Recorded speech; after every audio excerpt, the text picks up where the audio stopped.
ಮೊದಲಿಗೆ ಜನ್ಮದಾತೆಯನ್ನು ಜಗನ್ಮಾತೆಯನ್ನು ಸ್ಮರಿಸಿಕೊಂಡು ವೇದಿಕೆಯನ್ನು ಅಲಂಕರಿಸಿರುವ ಕಳೆದ ಅನೇಕ ವರ್ಷಗಳಿಂದ ತಮ್ಮ ಕ್ರಿಯಾಶೀಲ ಕಾರ್ಯಚಟುವಟಿಕೆಯಿಂದ ನಮ್ಮಂಥವರಿಗೆಲ್ಲ ಪ್ರೇರಕರಾಗಿರುವ ಗೌರವಾನ್ವಿತ ಭಜಂತ್ರಿ ಸರ್ ಅವರಿಗೆ ಶ್ರದ್ಧೆಯಿಂದ ವಂದಿಸಿ,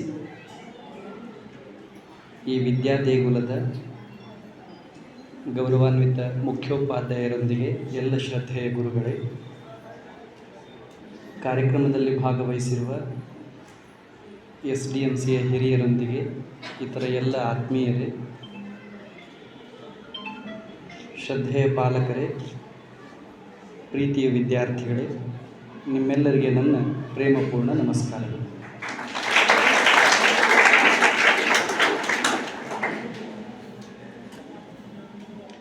ಬಹುತೇಕ ಇಲ್ಲಿರುವ ಅನೇಕ ಪಾಲಕರಿಗೆ ಮತ್ತು ವಿದ್ಯಾರ್ಥಿಗಳಿಗೆ ಇದೊಂದು ಹೊಸ ಕಾರ್ಯಕ್ರಮ. ಸಾಮಾನ್ಯವಾಗಿ ಸರ್ಕಾರಿ ಶಾಲಾ ಕಾಲೇಜುಗಳಲ್ಲಿ ಇಂತಹ ವಿಧಾಯಕ ಕಾರ್ಯಕ್ರಮಗಳ ಪ್ರಮಾಣ ಕಡಿಮೆ. ಆದರೆ ಇಲ್ಲಿ ಯಾರೋ ಸ್ವಲ್ಪ ಮಾತಾಡ್ತಾ ಇದ್ದೀರಿ ನೋಡಿ. ಏನು ತೊಂದ್ರೆನಾ? ಕೇಳಿಸ್ತಾ ಇಲ್ವಾ?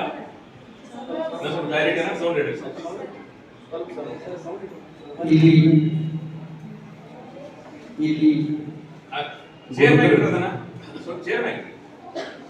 ಶಿಕ್ಷಕರು ಎಂಥ ಒಳ್ಳೆಯ ಆಲೋಚನೆ ಮಾಡಿದ್ದಾರೆ ಅಂದರೆ, ನಾಳೆ 4-8 ವರ್ಷಗಳು ಹೋದ ಮೇಲೆ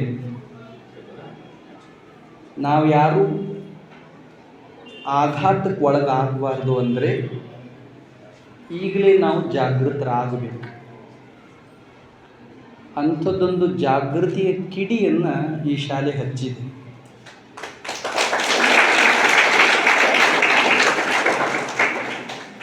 ಮಕ್ಕಳಂತೂ ಸಣ್ಣವರು, ಪಾಲಕರು ಭಾಳ ಜನಕ್ಕೆ ಈ ಕ್ಷೇತ್ರದ ಸಂಪರ್ಕ ಇರೋದಿಲ್ಲ. ಆದ್ದರಿಂದ ಈ ಕಾರ್ಯಕ್ರಮದ ಮಹತ್ವ ನಿಮಗೆ ಗೊತ್ತಾಗಲಿಕ್ಕಿಲ್ಲ.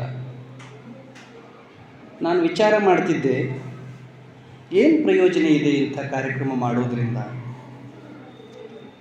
ಮೊದಲನೇದಾಗಿ ಇಂಥ ಕಾರ್ಯಕ್ರಮಗಳು ಮಕ್ಕಳ ಮನಸ್ಥಿತಿಯನ್ನು ಬದಲಾಯಿಸ್ತವೆ. ಒಂದು ಸರಿ ಮಕ್ಕಳ ಮನಸ್ಥಿತಿ ಬದಲಿ ಆಯಿತು ಅಂದರೆ ಎಂಥ ಪರಿಸ್ಥಿತಿ ಬಂದರೂ ಅವರು ಸೋಲಲ್ಲ. ಆದ್ದರಿಂದ ಮಕ್ಕಳ ಮನಸ್ಥಿತಿಯನ್ನು ಬದಲಾಯಿಸೋದಕ್ಕೆ ಇಂಥ ಕಾರ್ಯಕ್ರಮಗಳು ಬೇಕೇ ಬೇಕು. ನೀವು ಬಾಕಿ ಏನಾದರೂ ಮಾಡಿ, ಏನಾದರೂ ಕೊಡಿ, ಕೆಲವು ಸರಿ ನಾವು ಮಾಡಿದ್ದು ಕೊಟ್ಟಿದ್ದು ಉಪಯೋಗಕ್ಕೆ ಬರೋದಿಲ್ಲ. ಆದರೆ ಇಂಥ ಕಾರ್ಯಕ್ರಮದಲ್ಲಿ ಯಾವುದೋ ಗಳಿಗೆಯಲ್ಲಿ ಯಾವುದೋ ದಿಕ್ಕಿನಿಂದ ಸಿಡಿದಂಥ ಒಂದು ಕಿಡಿ ಅವರ ಎದೆಯ ಗುಡಿಯೊಳಗಡೆ ಮನೆ ಮಾಡಿತು ಅಂದರೆ ಅವರು ಸೋಲಲ್ಲ ಮತ್ತು ಹಿಂದೆ ಬೀಳಲ್ಲ. ಎರಡನೇದಾಗಿ ಮಕ್ಕಳನ್ನು ಇಂಥ ಕಾರ್ಯಕ್ರಮಗಳು ಅಧ್ಯಯನಶೀಲರನ್ನಾಗಿ ಮಾಡ್ತಾರೆ. ಭಾಳ ಜನ ಪಾಲಕರು ಮತ್ತು ಶಿಕ್ಷಕರದ್ದು ದೊಡ್ಡ ಕಂಪ್ಲೇಂಟ್ ಏನು ಅಂದರೆ, ನಮ್ಮ ಮಕ್ಕಳು ಓದಲ್ಲ, ಪುಸ್ತಕ ಹಿಡಿಯಲ್ಲ. ನನ್ನ ಪ್ರಶ್ನೆ ಏನು ಅಂದರೆ, ಓದಬೇಕು ಅನ್ನೋ ಆಸೆ ಹುಟ್ಟೋ ಹಾಗೆ ಅವ್ರ ಸುತ್ತ ವಾತಾವರಣನ ನಾವೆಲ್ಲಿ ನಿರ್ಮಾಣ ಮಾಡಿದ್ದೀವಿ? ನಮ್ಮ ದೋಷಗಳು ಭಾಳ ಇದೆ. ಹಿಂದೆ ಏನು ಕೂತಿದ್ದೀವಿ ತಂದೆ ತಾಯಿ ಮತ್ತು ನಾವು ಸ್ವತಃ ಶಿಕ್ಷಕರು, ನಮ್ಮ ದೋಷ ಭಾಳ ಇದೆ. ಮಕ್ಕಳಿಗೆ ಅಧ್ಯಯನ ಆಸಕ್ತಿ ಮೂಡುವಂಥ ವಾತಾವರಣ ನಿರ್ಮಾಣ ಮಾಡೋ ಪ್ರಯತ್ನವನ್ನು ನಾವು ಭಾಳ ಬೇಗ ಬಿಡ್ತೀವಿ. ಯಾರೋ ಒಬ್ಬ ವಿದ್ಯಾರ್ಥಿ ಯಾವುದೋ ಒಂದು ಶಾಲೆಯಲ್ಲಿ ಮಾಡುವಂಥ ತಪ್ಪನ್ನೇ ದೊಡ್ಡದು ಮಾಡಿ ಎಲ್ಲ ಮಕ್ಕಳನ್ನು ಸಾಮೂಹಿಕವಾಗಿ ನಾವು ಭರವಸೆಹೀನರು ಅಂತ ತೀರ್ಮಾನ ಮಾಡ್ತೀವಿ. It should not happen. ಸುಮ್ಮನೆ ವಿಚಾರ ಮಾಡಿ, ಒಂದೊಂದೇ ಸಾಲಲ್ಲಿ ಬರೆದ್ರೆ ಎರಡು ಕಾಲು ಪುಟ ಆಗುತ್ತೆ ಆ ಹಾಡು. ಅದನ್ನು ಅಮೃತ ಹೇಳ್ದ. 2.25 ಪುಟದ ಹಾಡನ್ನು 8ನೇ ಕ್ಲಾಸಿನ ಮಗು ಹೇಳ್ತಾನಂದರೆ 600 ಮಾರ್ಕ್ಸ್ ಯಾವ ಲೆಕ್ಕ? 600 ಮಾರ್ಕ್ಸ್. ಇಂಥ ಕಾರ್ಯಕ್ರಮಗಳು ಅಂಥ ಪ್ರೇರಣೆಯನ್ನು ಕೊಟ್ಟು ಮಕ್ಕಳನ್ನು ಅಧ್ಯಯನಶೀಲರನ್ನಾಗಿ ಮಾಡ್ತಾರೆ. ಮತ್ತು ಭಾಳ ಮುಖ್ಯವಾಗಿ ವಿದ್ಯಾರ್ಥಿಗಳಿಗೆ ಇಂಥ ಪ್ರೇರಣೆಗಳು ಶ್ರದ್ಧೆಯನ್ನು ಮೂಡಿಸ್ತವೆ. That is called faith in English. Faith is one of the best values of the world. ಒಂದು ಕಡೆ ಸ್ವಾಮಿ ವಿವೇಕಾನಂದ ಹೇಳ್ತಾರೆ, ಶ್ರದ್ಧೆ ಶ್ರದ್ಧೆ ಶ್ರದ್ಧೆ, ನಿನ್ನಲ್ಲಿ ನಿನಗೆ ಶ್ರದ್ಧೆ, ಭಗವಂತನಲ್ಲಿ ಶ್ರದ್ಧೆ, ಇದೇ ಯಶಸ್ಸಿನ ಮೂಲ. The most standard secret of success is faith. ಯಾರು ಶ್ರದ್ಧಾವಂತರಿರ್ತಾರಲ್ಲ, ಶ್ರದ್ಧೆ ಅಂದರೆ ಮಾಡುವ ಕೆಲಸದಲ್ಲಿ ತನ್ಮಯರಾಗುವಂಥ ಸ್ವಭಾವ. ನಾವು ಏನು ಕೆಲಸ ಮಾಡ್ತೀವೋ ಅದು ಮುಖ್ಯ ಅಲ್ಲ, ನಾವು ಏನು ಅಧ್ಯಯನ ಮಾಡ್ತೀವೋ ಅದು ಮುಖ್ಯ ಅಲ್ಲ. ನಾವು ಏನನ್ನೇ ಮಾಡಲಿ ಆ ಮಾಡುವ ಕೆಲಸದೊಳಗಡೆ ಮಗ್ನ ಆಗಬೇಕು, ತನ್ಮಯ ಆಗಬೇಕು, ಪ್ರಪಂಚನೆಲ್ಲ ಮರೆತು ನಾವು ಅದನ್ನು ಇಷ್ಟಪಡಬೇಕು. That is called as passionate. ಅಂಥ ಶ್ರದ್ಧೆಯನ್ನು ಇಂಥ ಕಾರ್ಯಕ್ರಮಗಳು ಮೂಡಿಸ್ತಾರೆ. ಮತ್ತು ತುಂಬ ಮುಖ್ಯವಾಗಿ ಇಂಥ ಕಾರ್ಯಕ್ರಮಗಳು ವಿದ್ಯಾರ್ಥಿಗಳನ್ನು ಶುದ್ಧ ನಡತೆ ಮತ್ತು ಶುದ್ಧ ಸ್ವಭಾವದವರನ್ನಾಗಿ ಮಾಡ್ತಾರೆ. ಇವತ್ತಿನ ದಿನಮಾನದ ದೊಡ್ಡ ದುರಂತ ಏನು ಅಂದರೆ, ವರ್ತಮಾನದ ದೊಡ್ಡ ದುರಂತ ಏನು ಅಂದರೆ, ತುಂಬ ಬುದ್ಧಿವಂತ ಮಕ್ಕಳು ಸಿಗ್ತಾ ಇದ್ದಾರೆ, ಕಡಿಮೆ ಹೃದಯವಂತ ಮಕ್ಕಳು ಸಿಗ್ತಾ ಇದ್ದಾರೆ. ನಾವು ಪ್ರತಿ ವರ್ಷ 625ಕ್ಕೆ 625 ತಗೊಂಡು ಮಕ್ಕಳ ಸಂಖ್ಯೆ ಎಷ್ಟು ಅಂತ ಲೆಕ್ಕ ಮಾಡಿದರೆ ವರ್ಷಕ್ಕೆ ಅದು ಹೆಚ್ಚಾಗ್ತಾ ಇದೆ. 25, 30, 40 ಆಗ್ತಾ ಇದೆ. ಒಂದೊಂದು ವಿಷಯದೊಳಗಡೆ 100ಕ್ಕೆ 100 ಮಾರ್ಕ್ಸ್ ತೊಗೊಂಡಿರೋ ಮಕ್ಕಳ ಸಂಖ್ಯೆ ಎಷ್ಟು ಅಂದರೆ ಒಂದೊಂದು ಶಾಲೆಯೊಳಗಡೆ 10, 20, 30, 40 ಜನ ಸಿಗ್ತಾರೆ. ಆದರೆ ಹೃದಯವಂತ ವಿದ್ಯಾರ್ಥಿಗಳು ಹೃದಯದ ತುಂಬ ಪ್ರೇಮವನ್ನೇ ತುಂಬಿಕೊಂಡು ತನ್ನ ಸುತ್ತಮುತ್ತ ವಾತಾವರಣಕ್ಕೆ ಒಂದು ಆಪ್ಯಾಯಮಾನತೆಯನ್ನು ಬಲ್ಲಂಥ ಎದೆಗಾರಿಕೆಯನ್ನು ಹೊಂದಿರುವ ಮಕ್ಕಳ ಸಂಖ್ಯೆ ಕಡಿಮೆಯಾಗಿದೆ.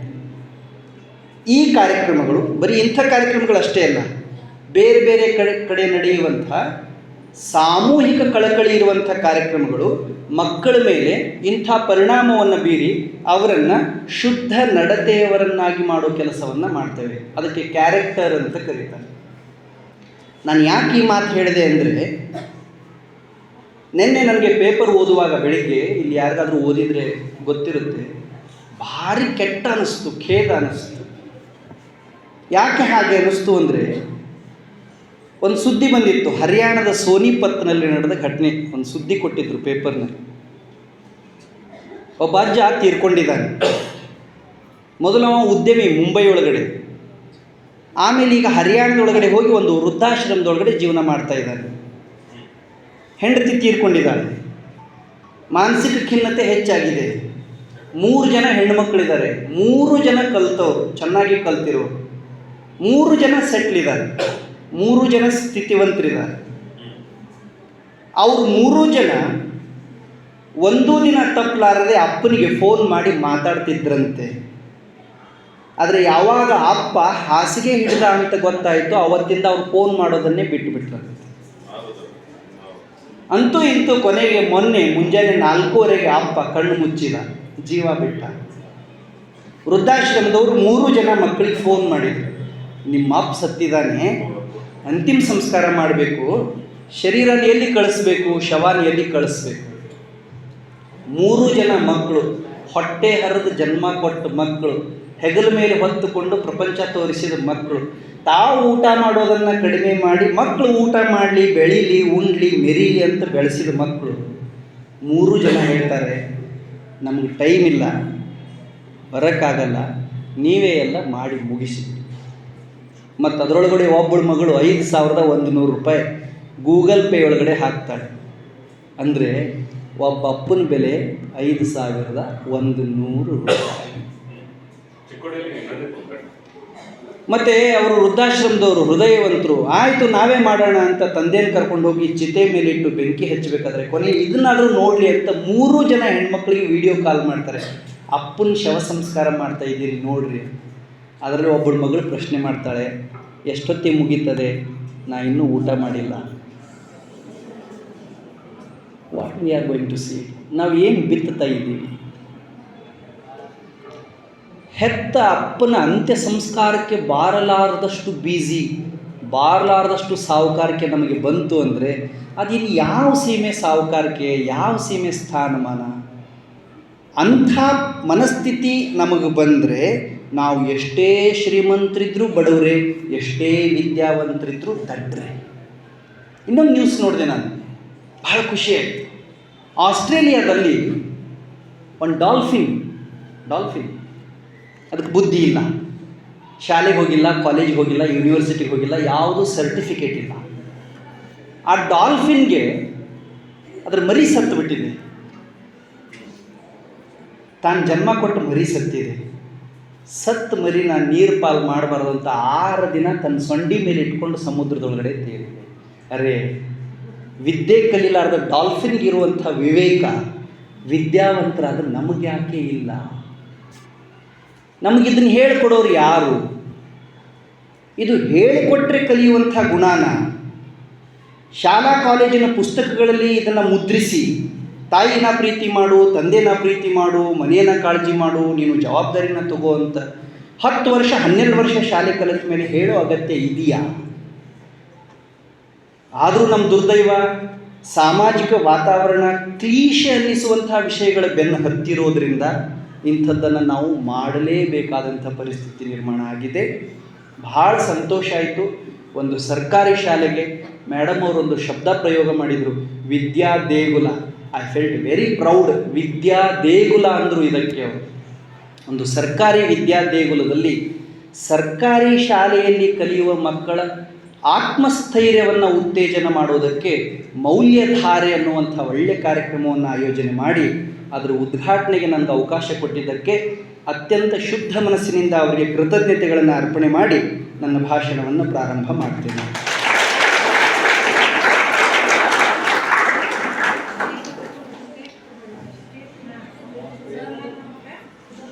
ನನ್ನೇ ನೋಡೋದಕ್ಕಷ್ಟೇನೂ ಚೆನ್ನಾಗಿಲ್ಲ, ಅಂದರೆ ಕೇಳೋದಕ್ಕೆ ಒಳ್ಳೆ ಮಾತು.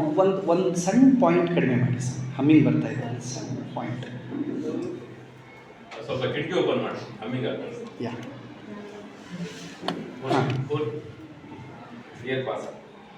ಲಕ್ಷ್ಯ ಕೊಡಿ ಮಕ್ಕಳೇ. ಪಾಲಕರು ಸ್ವಲ್ಪ ಕಾಳಜಿ ಮಾಡಿ. ಈ ಅವಧಿ ಏನಿದೆಯಲ್ಲ, ಪ್ರೌಢಶಾಲೆಯಲ್ಲಿ ಓದುವ ವಿದ್ಯಾರ್ಥಿಗಳ ವಯಸ್ಸು, ಇದು ಹದಿಹರೆಯದ ಪ್ರಾರಂಭದ ಪ್ರಮುಖ ಹಂತ. ಟೀನೇಜ್ದ ಇನಿಷಿಯಲ್ ಸ್ಟೇಜ್ ಒಳಗಡೆ ಇಂಪಾರ್ಟೆಂಟ್ ಆಸ್ಪೆಕ್ಟ್ ಒಳಗಡೆ ನೀವಿರ್ತೀರಿ. ಈ ಟೈಮಲ್ಲಿ ಕನ್ಸ್ಟ್ರಕ್ಟಿವ್ ಮೆಥಡಲ್ಲಿ ಮುಂದುವರೆದ್ರೆ ಉಜ್ವಲ ಭವಿಷ್ಯ ಖಂಡಿತವಾಗಿ ಸಿಗುತ್ತೆ. ಅದನ್ನು ಬಿಟ್ಟು ಹುಡುಗಾಟಕ್ಕೋ ಅವಿವೇಕಕ್ಕೋ ತಪ್ಪು ತೀರ್ಮಾನಗಳನ್ನು ತೆಗೆದುಕೊಂಡ್ರೆ, ತಪ್ಪು ವರ್ತನೆಗಳನ್ನು ರೂಢಿ ಮಾಡಿಕೊಂಡ್ರೆ ನಮ್ಮ ಭವಿಷ್ಯಕ್ಕೆ ನಾವೇ ಕೊಡಲಿ ಪೆಟ್ಟು ಹಾಕಿಕೊಂಡಂತೆ. ಗಂಭೀರವಾಗಿ ಕೇಳಿಸ್ಕೊಳ್ಳಿ ಈ ಮಾತನ್ನು. ಭಾಳ ಜನ ದೊಡ್ಡವರಾದ ಮೇಲೆ ಏನಾದರೂ ಸಾಧನೆ ಮಾಡಲಿಲ್ಲ ಅಂದರೆ ಅವ್ರು ಹೇಳೋ ಅತ್ಯಂತ ಸುಳ್ಳು ಮಾತು ಯಾವುದು ಅಂದರೆ, ನಮಗೆ ಒಳ್ಳೆಯ ಅವಕಾಶಗಳೇ ಸಿಗಲಿಲ್ಲ, ನಮಗೆ ಒಳ್ಳೆಯ ಗುರುಗಳು ಸಿಗಲಿಲ್ಲ, ನಮಗೆ ಅನುಕೂಲಗಳೇ ಇರಲಿಲ್ಲ ಅಂತ ಜಗತ್ತಿನ ಅತ್ಯಂತ ಸುಳ್ಳುಗಳನ್ನು ದೊಡ್ಡ ಸತ್ಯದ ಹಾಗೆ ಪ್ರತಿಬಿಂಬಿಸೋ ಪ್ರಯತ್ನವನ್ನು ಮಾಡ್ತಾರೆ. ಯಾರು ನನಗೆ ಒಳ್ಳೆಯ ಅವಕಾಶಗಳೇ ಸಿಗಲಿಲ್ಲ ಅಂತಾರಲ್ಲ, they all are weak men, weak persons. ಇಂಗ್ಲೀಷ್ನಲ್ಲಿ ಒಂದು ಮಾತಿದೆ, weak men wait for opportunities while strong man create them. ಇಲ್ಲಿ ಯಾರನ್ನೂ ಹೀರೋ ಮಾಡೋದಿಲ್ಲ ಅಂತ ಕನ್ನಡ ಮೂವಿಲೂ ಒಂದು ಡೈಲಾಗ್ ಇದೆ. ನಮ್ಮ ಭವಿಷ್ಯಕ್ಕೆ ನಾವೇ ಹೊಣೆಗಾರ. ಈ ಅವಧಿಯೊಳಗಡೆ, ಅಂದರೆ ಅಧ್ಯಯನ ಮಾಡುವ ಅವಧಿಯೊಳಗಡೆ ನಾವು ತೆಗೆದುಕೊಳ್ಳುವಂಥ ತೀರ್ಮಾನಗಳು ಮತ್ತು ನಾವು ಮಾಡುವಂಥ ವರ್ತನೆಗಳು ನಮ್ಮ ಭವಿಷ್ಯದ ಬಣ್ಣವನ್ನು ಸುಂದರಗೊಳಿಸೋದಕ್ಕೆ ಸಾಕ್ಷಿಯಾಗ್ತವೆ. ನಾನು ಆಗಲೇ ಹೇಳಿದ್ನಲ್ಲ, ಹುಡುಗಾಟಕ್ಕೋ ಅವಿವೇಕಕ್ಕೋ, ಶಬ್ದ ನೆನ್ಪಿಟ್ಕೊಳ್ಳಿ, ಇವೆರಡು ಶಬ್ದ ನೆನ್ಪಿಟ್ಕೊಂಡ್ಬಿಡಿ ನೀವು. ಗೊತ್ತಿಲ್ಲ ಅದಕ್ಕೆ ನಾನು ಇದನ್ನು ಮಾಡಿದೆ, ಅಥವಾ ನೋಡೋಣ ಮಜಾ ಉಡಾಯಿಸೋಣ ಅಂತ ಮಾಡಿದೆ ಅಂಥದ್ದು ಒಂದು ಸಣ್ಣ ತಪ್ಪು ತೀರ್ಮಾನ ನಮ್ಮ ತಲೆಯೊಳಗಡೆ ನುಸುಳಿ ಬಿಟ್ಟರೆ ಅದು ಕ್ರಮೇಣವಾಗಿ ನಮ್ಮ ಎಲ್ಲ ಒಳ್ಳೆಯ ಪ್ರಯತ್ನಗಳನ್ನು ಹಿಂಡುವ ಕೆಲಸವನ್ನು ಮಾಡ್ತದೆ. ಇದೊಂದು ದೊಡ್ಡ ಸೈಕಾಲಜಿ. ಭಾಳ ತಾಯಿ ತಂದೆಗೆ, ಭಾಳ ಜನ ಮೇಷ್ಟ್ರುಗಳಿಗೆ ನಮಗೆ ಗೊತ್ತೇ ಇರೋದಿಲ್ಲ ಇದು.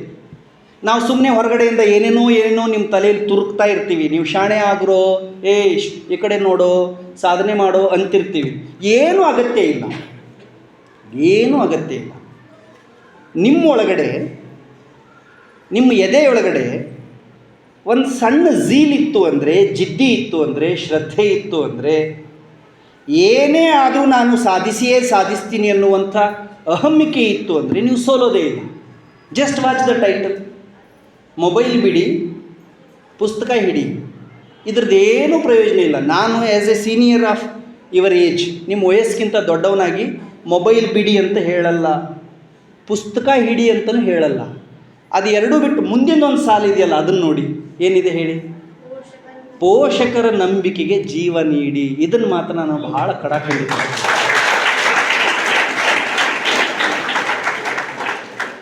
ಲಕ್ಷ್ಯ ಕೊಟ್ಟು ಕೇಳಿಸ್ಕೊಳ್ಳಿ.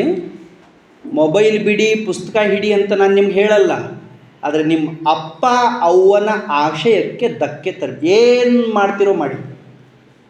20 ವರ್ಷ ಆಯಿತು ನಾನು ಶಿಕ್ಷಣ ಕ್ಷೇತ್ರದಲ್ಲಿ ಸೇವೆ ಮಾಡ್ತಾ ಇದ್ದೀನಿ.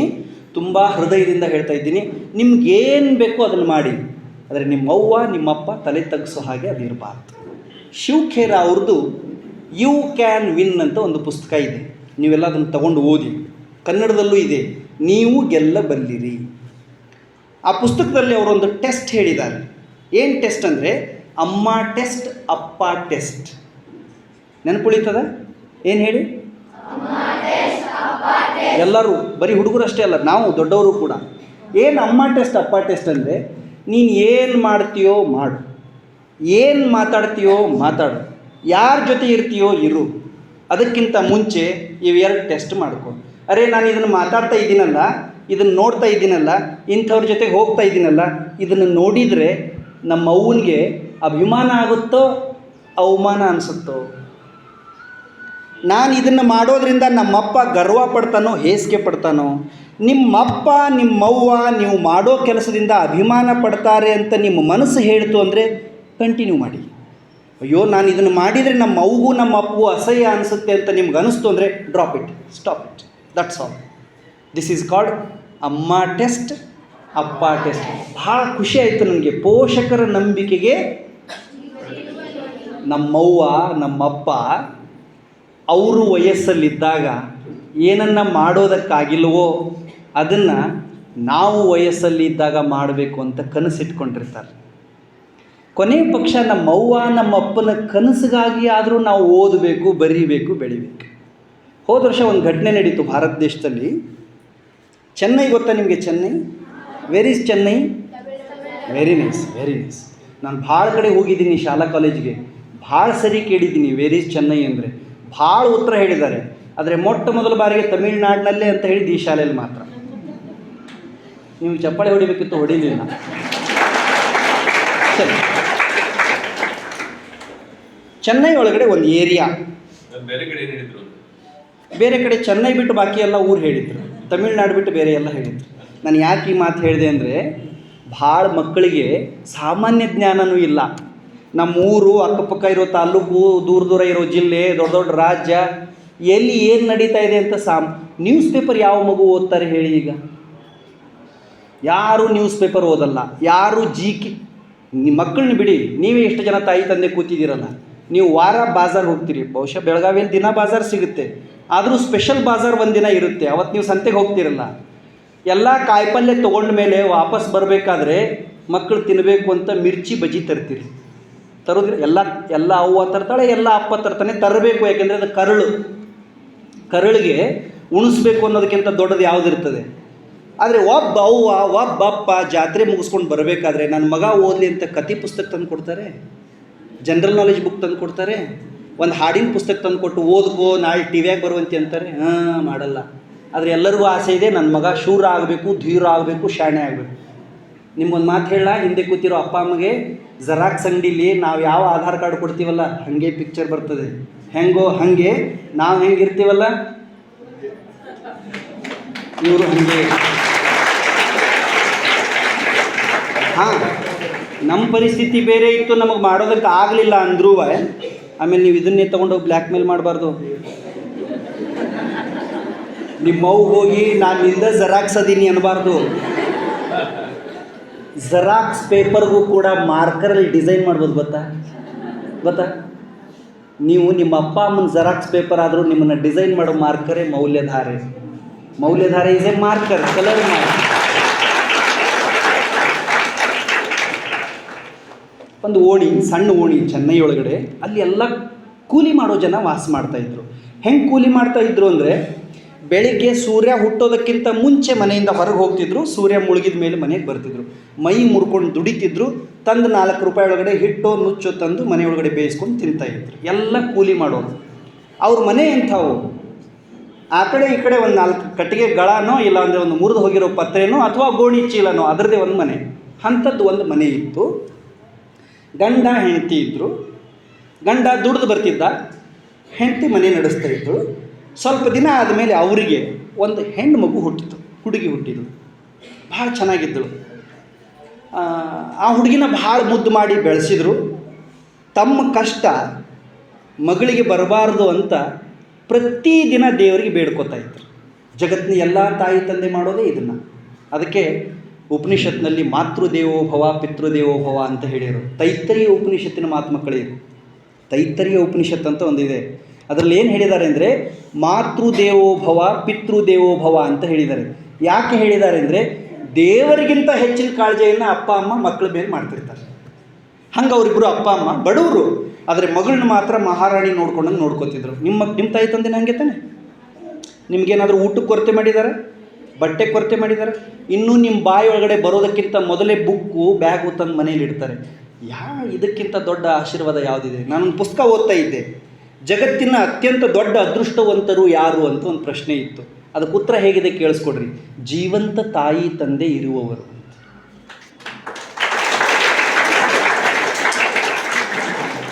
ನಿಮ್ಮವ್ವ ಜೀವಂತ ಇದ್ದರೆ, ನಿಮ್ಮಪ್ಪ ಜೀವಂತ ಇದ್ದರೆ, ನಿಮಗಿಂತ ದೊಡ್ಡ ಅದೃಷ್ಟವಂತರು ಜಗತ್ತಿನಲ್ಲಿ ಯಾರೂ ಇಲ್ಲ.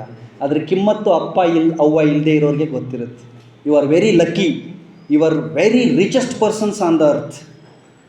ಹಾಗೆ ನಮ್ಮ ಮೇಲೆ ತಾಯಿ ತಂದೆ ಕಾಳಜಿ ಮಾಡ್ತಿರ್ತಾರೆ. ಹುಡುಗಿ ಭಾಳ ಸಣ್ಣವಳು, ನೋಡೋದಕ್ಕೆ ಸ್ವಲ್ಪ ಗುಂಡಿಗೆ ಇದ್ದಳು, ಚಲೋ ಕೂದಲಿತ್ತು, ಗುಂಗುರು ಕೂದಲಿತ್ತು, ಭಾಳ ಮುದ್ದು ಮಾಡ್ತಿದ್ರು. ಇವ ಅಪ್ಪ ಇದ್ನಲ್ಲ, ಇಡೀ ದಿನ ದುಡ್ಕೊಂಡು ಬರ್ತಿದ್ದ. ಸಂಜೆ ಆಯಿತು ಅಂದ ತಕ್ಷಣ ಮಗಳನ್ನ ಕರ್ಕೊಂಡು ಮನೆ ಮುಂದೆ ಇರೋ ಕಟ್ಟೆ ಮೇಲೆ ಕೂತ್ಕೊಂಡು ಕತೆ ಹಾಡು ಹೇಳ್ತಿದ್ದ. ಆಕಾಶದಲ್ಲಿ ಹಾರೋ ಹಕ್ಕಿ ತೋರಿಸಿ, ಯಾವಾಗ ನೀನು ಹಾಗೆ ಎತ್ತರಕ್ಕೆ ಬೆಳಿತೀಯ ಅಂತಿದ್ದ. ಸುಮ್ಮನೆ ಕಲ್ಪನೆ ಮಾಡ್ಕೊಂಡು, ನೀನು ಯಾವಾಗ ಮೇಲೆ ಹೋಗ್ತೀಯಾ, ನೀನು ಯಾವಾಗ ದೊಡ್ಡ ಮಗಳಾಗ್ತೀಯಾ, ನೀನು ಯಾವಾಗ ಸಾಧನೆ ಮಾಡ್ತೀಯಾ ಅಂತ ಕೇಳ್ತಿದ್ದ. ಹುಡುಗಿಗೆ ಮಾತು ಬಂತು, ನಡೆಯೋದಕ್ಕೆ ಚಾಲೂ ಮಾಡಿದ್ಲು. ಒಂದಿನ ಹುಡುಗಿ ಅಪ್ಪನ ಕಿವಿ ಹಿಡ್ಕೊಂಡು ಹಿಂಗೆ ಜಗ್ಗಿ ಅಂದರೆ ಪೂರ್ತಿ ಇದಲ್ಲ, ಸ್ವಲ್ಪ ಜಗ್ಗಿ, ನಾನು ಏನು ಮಾಡಬೇಕು ಅದರ ಹೇಳು ಅಂತ ಕೇಳಿದ್ಲು. ನಾನು ದೊಡ್ಡವಳಾಗಬೇಕು ಅಂತ ನಿಂಗೆ ಆಸೆ ಇದೆಯಲ್ಲ, ಸಾಧನೆ ಮಾಡಬೇಕು ಅಂತ ಆಸೆ ಇದೆಯಲ್ಲ, ಏನು ಮಾಡಬೇಕು? ಅವ ಹೇಳ್ದ, ನಾನು ಶಾಲೆಗೆ ಹೋಗುವಾಗ ಭಾಳ ಚಲೋ ಕೇರಮ್ ಮಾಡ್ತಿದ್ದೆ. ನನ್ನ ಪರಿಸ್ಥಿತಿ ಸರಿ ಇಲ್ಲ, ನಾನು ಕೇರಮ್ ಮಾಡೋದನ್ನು ನಿಲ್ಲಿಸ್ಬಿಟ್ಟೆ. ಕೇರಮ್ ಮಾಡೋದು ಹೇಗೆ ಅಂತ ನಾನು ನಿನಗೆ ಕಲಿಸ್ಕೊಡ್ತೀನಿ, ಕಲ್ಕೋತೀಯಾ ಅಂತ. 2 ಕೈ ಅಪ್ಪನ ಕೊರಳಾಗಿ ಹಾಕಿ ಜೋರಾಗಿ ಹಣಿಗೆ ಮುತ್ತು ಕೊಟ್ಟು ಹೇಳಿದ್ದು, ನೀನು ಜಸ್ಟ್ ಕೇರಮ್ ಮಾಡೋದು ಕಲಿಸು, ಒಂದಲ್ಲ ಒಂದು ದಿನ ಆ ಹಕ್ಕಿ ಹಾರ್ತಾ ಇದೆಯಲ್ಲ ಹಾಗೆ ನನ್ನ ಹೆಸರು ಹಾರೋ ಹಾಗೆ ಮಾಡ್ತೀನಿ. ಹುಡುಗಿ ಸಣ್ಣವಳು, ಮಾತು ದೊಡ್ಡದು. ಅಪ್ಪ 1 ವಾರ ಕೂಲಿ ಹೆಚ್ಚಿಗೆ ಮಾಡಿ 4 ರೂಪಾಯಿ ಉಳಿಸಿ ಒಂದು ಕೇರಮ್ ಬೋರ್ಡ್ ಪರ್ಚೇಸ್ ಮಾಡ್ಕೊಂಡು ತಂದ. ಬಡವರಲ್ಲ ಅವರು. ಹುಡುಗಿ 4 ವರ್ಷ ಹುಡುಗಿನ ಮುಂದೆ ಕುಂಡ್ರಿಸ್ಕೊಂಡು ಕೇರಮ್ ಬೋರ್ಡ್ ಆಡೋಕ್ಕೆ ಸ್ಟಾರ್ಟ್ ಮಾಡಿದ ಅಪ್ಪ. ದಯಮಾಡಿ ತಾಯಿ ತಂದೆ ಕೇಳಿಸ್ಕೊಳ್ಳಿ, ನಾವು ಮಕ್ಕಳ ಜೊತೆ ಯಾರು ಸಮಯ ಕಳಿತೀವಿ? ಕೇರಮ್ ಬೋರ್ಡ್ ಆಡೋಕ್ಕೆ ಚಾಲೂ ಮಾಡಿದ. ಹುಡುಗಿಗೆ ಹೇಳ್ದ, ಹಿಂಗೆ ಹೊಡಿಬೇಕು, ಸ್ಟ್ರೈಕರ್ ಹಿಂಗೆ ಇಟ್ಕೋಬೇಕು, ರೆಡ್ ಪಾನ್ ಹಿಂಗೆ ಹೊಡಿಬೇಕು, ವೈಟ್ ಪಾನ್ ಹಿಂಗೆ ಹೊಡಿಬೇಕು, ಬ್ಲ್ಯಾಕ್ ಪಾನ್ ಹಿಂಗೆ ಹೊಡಿಬೇಕು ಅಂತ ಒಂದೊಂದೇ ಹೇಳೋದಕ್ಕೆ ಚಾಲೂ ಮಾಡಿದ. ಹುಡುಗಿ ಏನು ಚೂಟಿ ಇದ್ದಳು ಅಂದರೆ, ಅಪ್ಪ ಹೇಳಿದ ಪ್ರತಿ ಟೆಕ್ನಿಕ್ನ ಪರ್ಫೆಕ್ಟಾಗಿ ಕಲ್ತ್ಕೊಂಡು 6, 7, 8 ವರ್ಷ ವಯಸ್ಸಿನೊಳಗಡೆ ಸುತ್ತಮುತ್ತ ಎಲ್ಲೇ ಕೇರಮ್ ಕಾಂಪಿಟೇಷನ್ ಇದ್ದರೆ 100% ಈ ಹುಡುಗಿಗೆ ಪ್ರೈಸ್ ಬರ್ತಿತ್ತು. ಹಂಗೆ ಕಲ್ತ್ಕೊಂಡು. ಮಕ್ಕಳೇ, ನಿಮ್ಗೆ ಗೊತ್ತಿಲ್ಲ, ನಾವು ಒಂದು ಬಗೆದರೆ ದೈವ ಒಂದು ಬಗೀತದೆ ಅಂತ ಒಂದು ಮಾತಿದೆ. Unfortunately fortunates will happen. ಆ ಹುಡುಗಿಗೆ 12 ವರ್ಷ ವಯಸ್ಸಾದಾಗ ಅವರಪ್ಪ ತೀರ್ಕೊಂಡ್ಬಿಟ್ಟ. ಯಾರು ಮನೆ ಭಾರನ ಹೆಗಲ ಮೇಲೆ ಹೊತ್ಕೊಂಡು ಮುಂದೆ ನಡೆಸಬೇಕು ಅಂಥ ಅಪ್ಪ ಇಲ್ಲ. ಅವ್ವ ಅವಿದ್ಯಾವಂತೆ, ಕಲಿಯೋದಕ್ಕೆ ಹೋಗಬೇಕು ಅಂದರೆ ಬೆನ್ನು ಚಪ್ಪರಿಸಿ ಕಳಿಸೋದಕ್ಕೆ ಯಾರೂ ಇಲ್ಲ. ಹುಡುಗಿ ಅವ್ವ ಹತ್ಕೋತ ಕೂತಿದ್ರು. ಒಂದಿನ ಹುಡುಗಿ ಅವನ ಹತ್ರ ಹೋಗಿ ಹೇಳಿದ್ಲು, ನೀ ಯಾಕೆ ಅಳ್ತಿ? ಅಪ್ಪ ಇಲ್ಲ ಅಂತ ಹೇಳ್ತೀಯಲ್ಲ, ಮನೆ ನಡ್ಸೋಕ್ಕಾಗೋದಿಲ್ಲ ಅಂತ ಹೇಳ್ತೀಯಲ್ಲ, ಅಳಬೇಡ, ನಾನು ಮನೆ ನಡೆಸ್ತೀನಿ. ಸುಮ್ಮನೆ ಕೇಳಿಸ್ಕೊಡ್ರು ಮಕ್ಕಳೇ. ಒಂದೊಂದು ಸರಿ ನಾವು ಎಷ್ಟು ತಪ್ಪು ಮಾತಾಡ್ತಿರ್ತೀವಿ, ನಮ್ಮ ಅವ್ವ ಅಪ್ಪ ಕಿಮ್ಮತ್ತು ಕೊಡಲಾರ್ದೆ ಮಾತಾಡ್ತಿರ್ತೀವಿ. ಸಣ್ಣ ಹುಡುಗಿ ಹೇಳ್ತಾಳೆ ಅವ್ಗೆ, ಮನೆ ನಡೆಸ್ಬೇಕಲ್ಲ, ನಾನು ನಡೆಸ್ತೀನಿ, ನೀ ಚಿಂತೆ ಮಾಡಬೇಡ. ಅವು ಅಂತಾಳೆ, ಹೆಂಗೆ ನಡೆಸ್ತಿ, ಎಲ್ಲಿಂದ ತರ್ತಿ? ಅರೆ, ಅಪ್ಪ ಯಾವ ಏರಿಯಾದೊಳಗಡೆ ಮೂಟೆ ಹೊತ್ತು ಚೀಲ ಹೊತ್ತು ಕೂಲಿ ಮಾಡ್ತಿದ್ನೋ ಆ ಏರಿಯಾದೊಳಗಡೆ ಅವನ ಮಗಳು ನಾನು ಕೂಲಿ ಮಾಡ್ತೀನಿ ಅಂತ ತನ್ನ ವಯಸ್ಸಿನ ಹುಡುಗಿಯರೆಲ್ಲ ಬ್ಯಾಗ್ ತೊಗೊಂಡು ಸ್ಕೂಲಿಗೆ ಹೋಗಬೇಕಾದ್ರೆ ಅವಳು ಟಿಫಿನ್ ಬಾಕ್ಸ್ ತೊಗೊಂಡು ಸ್ಟೀಲ್ ವರ್ಕ್ಶಾಪ್ಗೆ ಕೂಲಿ ಮಾಡೋದಕ್ಕೆ ಹೊರಟಳು. 12 ವಯಸ್ಸು, 3 ವರ್ಷ ಕೂಲಿ ಮಾಡಿದ್ಳು. ತಾಯಿಗೆ ತಂದು ಕೊಡ್ತಿದ್ಲು, ತಾಯಿ ಮನೆ ನಡೆಸ್ತಾ ಇತ್ತು. ಒಂದಿನ ಪೇಪರ್ ಒಳಗಡೆ ಒಂದು ಅಡ್ವರ್ಟೈಸ್ಮೆಂಟ್ ಬಂದಿತ್ತು, ಚೆನ್ನೈ ಒಳಗಡೆ ಕೇರಮ್ ಕಾಂಪಿಟೇಷನ್ ಇದೆ, ಇಂಟ್ರೆಸ್ಟ್ ಇದ್ದವರು ಅಪ್ಲಿಕೇಶನ್ ಹಾಕಿ. ಕೀರ್ತನ, ಹುಡುಗಿ ಹೆಸರು ಕೀರ್ತನ, ನೆನ್ಪಿಟ್ಕೊಳ್ಳಿ ಹೆಸರನ್ನ, ಕೀರ್ತನ. ಡೆಫಿನೆಟ್ಲಿ ಶಿ ಈಸ್ ಕೀರ್ತನ, ಕೀರ್ತಿನೇ ಆಕೆ. ಈಕಿನೂ ಹೋದಳು, 4 ಜನನ ಸೋಲಿಸಿದಳು. ಈಕೆ ಕೇರಮ್ ಆಡೋದನ್ನು ಒಬ್ಬ ಮನುಷ್ಯ ಅಲ್ಲಿ ನಿಂತ್ಕೊಂಡು ನೋಡಿದರು, ನಿತ್ಯರಾಜನ್ ಅಂತ ಅವ್ರ ಹೆಸರು. ಅವರಂದರು, ಅಮ್ಮ ನಿಮ್ಗೆ ಯಾರು ಕಲಿಸಿದಾರೋ ಇಷ್ಟು ಚೆನ್ನಾಗಿ ಕೇರಮ್ ಆಡೋರನ್ನು ನಾನು ಯಾರನ್ನೂ ನೋಡಿಲ್ಲ ಅಂತಂದರು. ಆಕೆ ಅಂದಳು, ಇದನ್ನು ನನಗೆ ಕಲಿಸಿದವರು one of the best expert carrom champions on the earth. ಅವ್ರು ಹೇಳ್ತಾರೆ, ಹೂ ಈಸ್ ಹಿ, ಯಾರು ಹೇಳೋರ ಹೆಸರು? ನಾನು ಅವ್ರ ಹೆಸರು ಮಾತ್ರ ಹೇಳ್ಬೋದು ಸರ್, ನೀವು ಅವ್ರನ್ನ ನೋಡೋದಕ್ಕಾಗೋದಿಲ್ಲ, ಯಾಕೆ ಅಂದರೆ ಅವ್ರಿಗೆ ದೇವ್ರ ಪಕ್ಕ ಕೂತಿದ್ದಾರೆ. ಅಬ್ಬಾ, ಏನು ಮಾತು ಹುಡುಗಿ ಬಾಯಿ. ಸರಿ, ಆಕೆ ಹೇಳ್ತಾಳೆ, ಆಕೆ ಗೆಲ್ತಾಳೆ, ಆಕೆಗೆ ಮೆಡಲ್ ಬರುತ್ತೆ. ನಿತ್ಯರಾಜನ್ ಅಂತಾರೆ, ನೋಡಮ್ಮ ನೀನು ತುಂಬ ಚೆನ್ನಾಗಿ ಆಡ್ತೀಯ, ನಾನು ನಿಂಗೆ ಸಪೋರ್ಟ್ ಮಾಡ್ತೀನಿ, ನೀನು ಕೇರಮ್ನ ಕಂಟಿನ್ಯೂ ಮಾಡು ಅಂತ ಹೇಳ್ತಾರೆ. ಆಕೆ ಕೇರಮ್ನ ಕಂಟಿನ್ಯೂ ಮಾಡ್ತಾಳೆ. ಡಿಸ್ಟ್ರಿಕ್ಟ್ ಲೆವೆಲಲ್ಲಿ ಮೆಡಲ್ ಬರುತ್ತೆ, ಸ್ಟೇಟ್ ಲೆವೆಲ್ಗೆ ಸೆಲೆಕ್ಷನ್ ಆಗ್ತಾಳೆ, ಮೆಡಲ್ ಬರ್ತದೆ. ನ್ಯಾಷನಲ್ ಲೆವೆಲ್ ಆಡೋದಕ್ಕೆ ಎಲಿಜಿಬಿಲಿಟಿ ಸಿಗುತ್ತೆ. ನ್ಯಾಷನಲ್ ಲೆವೆಲಲ್ಲಿ ಮೆಡಲ್ ತೊಗೊಂಡ್ಮೇಲೆ ಇಂಟರ್ನ್ಯಾಷನಲ್ ಲೆವೆಲ್ ಆಗಿ ಇಂಡಿಯಾನ ಪ್ರತಿನಿಧಿಸಿ ಆಡೋದಕ್ಕೆ ಆಕೆಯನ್ನು ಆಯ್ಕೆ ಮಾಡ್ತಾರೆ. ಮಕ್ಕಳೇ, ನಿಮ್ಗೆ ಆಶ್ಚರ್ಯ ಆಗ್ಬೋದು, ಆಕೆ 2025ನೇ ಇಸ್ವಿ ಡಿಸೆಂಬರ್ ಒಳಗಡೆ ಮಾಲ್ಡೀವ್ಸ್ನಲ್ಲಿ ಇಂಟರ್ನ್ಯಾಷನಲ್ ಕೇರಮ್ ಚಾಂಪಿಯನ್ಶಿಪ್ಗೆ ಹೋಗ್ತಾಳೆ. ಆ ಕೇರಮ್ ಚಾಂಪಿಯನ್ಶಿಪ್ನಲ್ಲಿ singles women gold medal, doubles women gold medal, women team gold medal, 3 ಲೆವೆಲ್ನಲ್ಲಿ 3 gold medal ತಗೊಂಡ ಜಗತ್ತಿನ ಮತ್ತು ಭಾರತದ ಮೊಟ್ಟ ಮೊದಲ ಹುಡುಗಿ ಆಗ್ತಾಳೆ.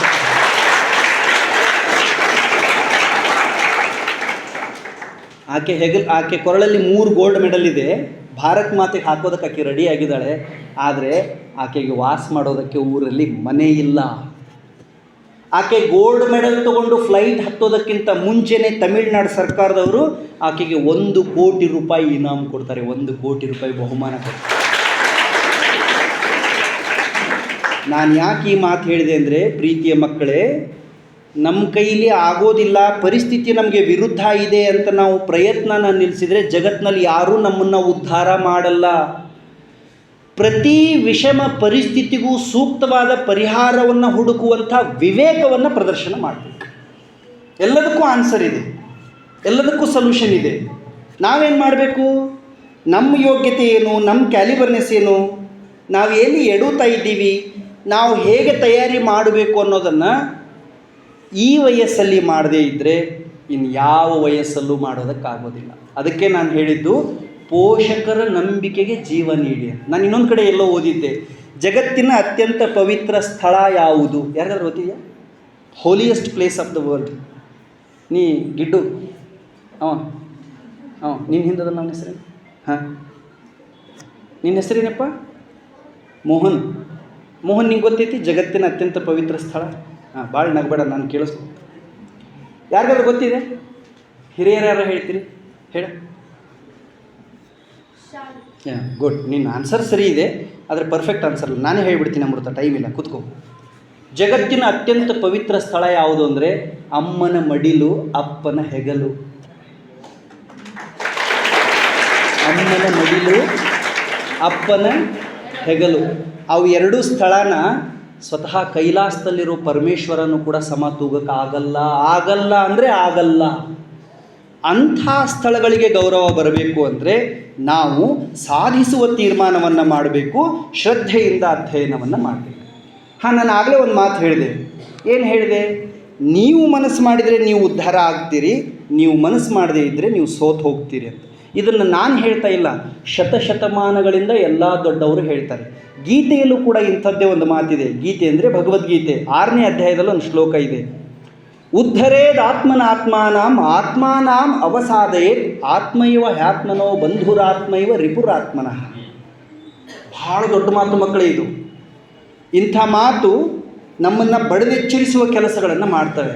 ಅವಾಗ ಇಂಥ ಮಾತುಗಳನ್ನು ನಾವು ಮೆಲುಕು ಹಾಕಬೇಕು, ಓದಬೇಕು, ಸಾಧ್ಯ ಆದರೆ ನಮ್ಮ ನೋಟ್ಬುಕ್ಗಳಲ್ಲಿ ಬರೆದಿಟ್ಕೋಬೇಕು. ನಿಮಗೆ ಗೊತ್ತಾ ಮಹಾಭಾರತ? ಎಲ್ಲರನ್ನು ಹೊಡೆದು ಪುಡಿ ಮಾಡಿಬಿಡ್ತೀನಿ ಅಂತ ಹವಾ ಹಾಕಿ ಯುದ್ಧ ಹೂಡಿಸಿರ್ತಾನೆ ಅರ್ಜುನ.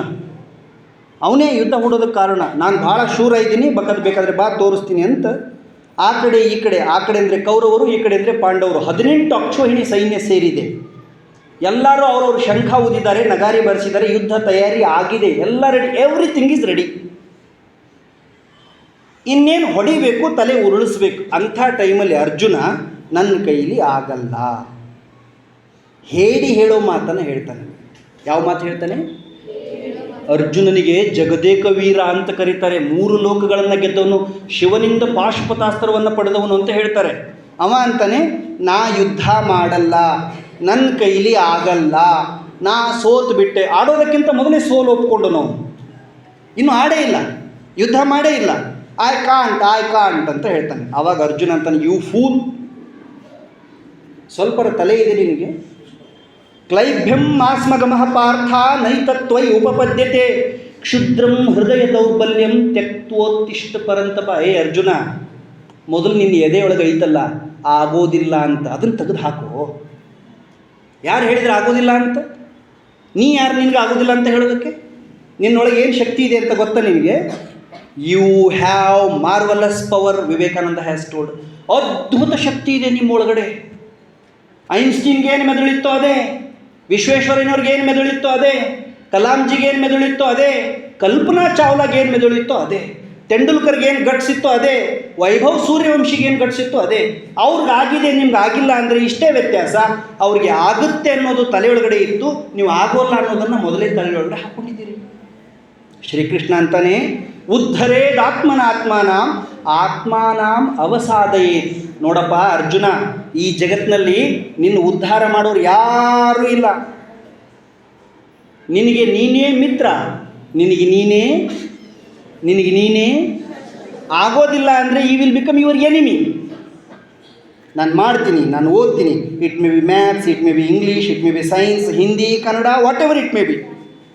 ದಿನಕ್ಕೆ 1 ತಾಸು, 2 ತಾಸು, 3 ತಾಸು ಸಿಕ್ಕ ಸಮಯದೊಳಗಡೆ ಕೂತ್ಕೊಂಡು ಚೆನ್ನಾಗಿ ಓದ್ತೀನಿ ಅನ್ನುವಂಥ ರೂಢಿ ಮಾಡಿಕೊಂಡ್ರೆ ಎವ್ರಿಥಿಂಗ್ ಈಸ್ ಪಾಸಿಬಲ್.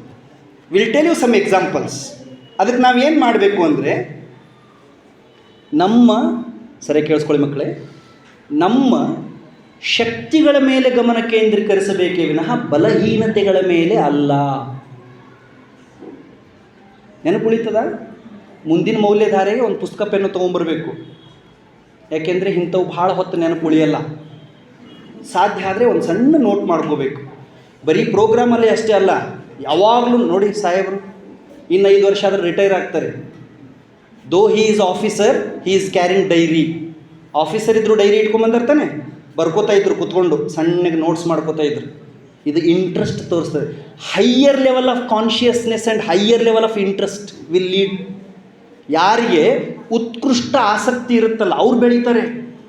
ಎಷ್ಟೋ ಜನ ನಾವು ಹಾದಿಲಿ ಹೋಗ್ಬೇಕಾದ್ರೆ ಗೋಡೆ ಮೇಲೆ ಏನೇನೋ ಬರೆದಿರುತ್ತೆ, ನೋಡೋದೇ ಇಲ್ಲ. ಯಾರು ಹೋಗಲಿ ಬೀಳಲಿ ಎಲ್ಲ ಹೋಗಿ ಅಲ್ಲೇ ನಿಲ್ತೀವಿ. ನಮಗೆ ಬೀಳೋದು ಇಷ್ಟ, ನಮ್ಮನ್ನು ಉದ್ಧಾರ ಮಾಡೋದು ಇಷ್ಟನೇ ಇರೋದಿಲ್ಲ. ಬರ್ಕೋಬೇಕಿದನ್ನು ನೆನಪಿಟ್ಕೊಳ್ಳಿ. ಏನಂತಾರೆ ಅವರು? ನಿಮ್ಮ ಶಕ್ತಿಗಳ ಮೇಲೆ ಗಮನ ಕೇಂದ್ರೀಕರಿಸಬೇಕೇ ವಿನಃ ನಿಮ್ಮ ಬಲಹೀನತೆಗಳ ಮೇಲೆ ಅಲ್ಲ.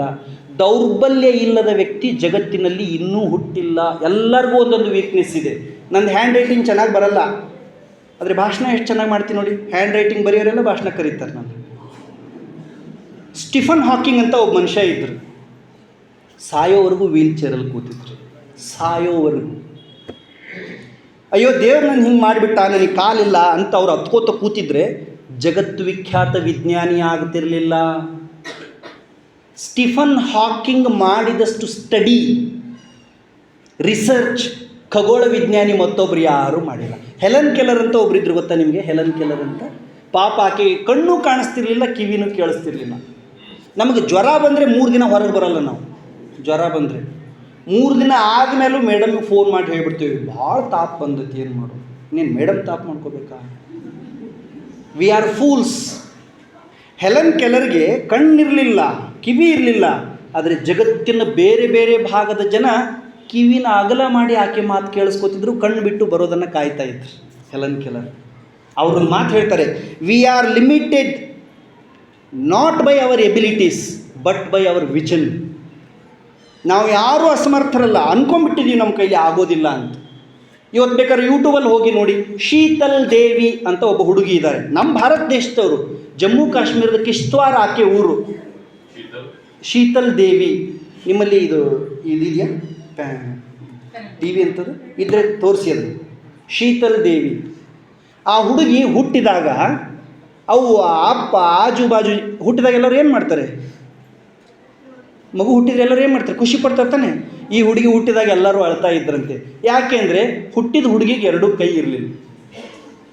ಆರ್ಮ್ಲೆಸ್ ಗರ್ಲ್, 2 ಕೈ ಇಲ್ಲ. ಅವು ಅಳ್ತಾಳೆ, ಅಪ್ಪ ಅಳ್ತಾನೆ, ಅಜ್ಜ ಆಯಿ ಅಳ್ತಾಳೆ, ಆಜು ಬಾಜು ಮನೆಯವರು ಒಬ್ಬರೂ ಬರ್ತಾ ಇಲ್ಲ ಕೂಸು ನೋಡೋದಕ್ಕೆ. ಆದರೆ ತೊಗೊಂಡೋಗಿ ತಿಪ್ಪೆಗೆ ಹಾಕೋಕ್ಕಾಗತ್ತಾ? ಆದರೂ ಬೆಳೆಸಿದ್ರು, ಪೋಷಣೆ ಮಾಡಿದರು, ದೊಡ್ಡವಳಾದಳು, ಸ್ಕೂಲಿಗೆ ಹೋದಳು, ಕಲ್ತಳು, ಏನೇನೋ ಮಾಡಿದಳು. ಒಂದಿನ ಒಬ್ಬರು ಒಳ್ಳೆ ಸರ್ ಸಿಕ್ಕರು.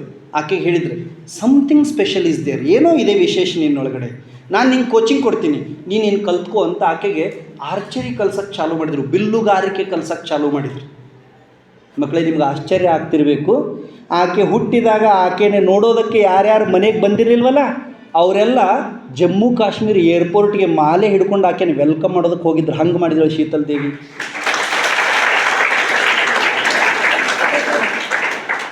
ಆಕೆ ಏಷ್ಯನ್ ಗೇಮ್ಸ್ ಒಳಗಡೆ, ಪ್ಯಾರಾ ಏಷ್ಯನ್ ಗೇಮ್ಸ್ ಒಳಗಡೆ ಮೆಡಲ್ ತಂದು first armless archer of the world, ಜಗತ್ತಿನ ಮೊಟ್ಟ ಮೊದಲ ಕೈಗಳಿಲ್ಲದ ಬಿಲ್ಲುಗಾರ್ತಿ. ಬಾಣ ಬಿಡಕ್ಕೆ ಕೈ ಬೇಕಾನೆ, ಆಕೆ ಕೈಯೇ ಇಲ್ಲ. ಆಕೆ ಹೇಳ್ತಾಳೆ, ಕೈ ಇಲ್ಲದೆ ಇದ್ದರೂ ಮನಸ್ಸಿದ್ರೆ, ಛಲ ಇದ್ದರೆ ಗೆಲ್ಲಬಹುದು ಅನ್ನೋದಕ್ಕೆ ನಾನೇ ಸಾಕ್ಷಿ. ಅಮೇರಿಕಾದಾಗ ಒಬ್ಬ ಹುಡುಗಿದಾಳೆ, ಬೇಕಾದರೆ ನೋಡಿ, ಜೆಸ್ಸಿಕಾ ಕಾಕ್ಸ್ ಅಂತ ಆಕೆ ಹೆಸರು. ಆಕೆ ಅಷ್ಟು ಚೆನ್ನಾಗಿ ವಿಮಾನ ಯಾರು ಹಾರಿಸೋದಿಲ್ಲ, ಕರಾಟೆ ಯಾರು ಆಡೋದಿಲ್ಲ, ಹಾರ್ಮೋನಿಯಂ ಯಾರು ನುಡಿಸೋದಿಲ್ಲ, ಸ್ವಿಮ್ಮಿಂಗ್ ಯಾರು ಮಾಡೋದಿಲ್ಲ. ಅಷ್ಟೇ ಅಲ್ಲ, ಆಕೆ ಅಷ್ಟು ಚೆನ್ನಾಗಿ ಕಾರ್ ಓಡಿಸೋದಕ್ಕೆ ಯಾರಿಗೂ ಬರೋದಿಲ್ಲ. ಇಷ್ಟೆಲ್ಲ ಕೆಲಸ ಮಾಡೋ ಜೆಸ್ಸಿಕಾ ಕಾಕ್ಸ್ಗೆ ಹುಟ್ಟಿದಾಗಿಂದ 2 ಕೈ ಇಲ್ಲ. ಗೋಕಾಕಲ್ಲಿ ಒಬ್ಬ ಹುಡುಗಿ ಇದ್ದಾಳೆ, ರಾಧಾ ನಂದಿ ಅಂತ, ಆಕೆಗೆ 2 ಮುಂಗೈ ಇಲ್ಲ.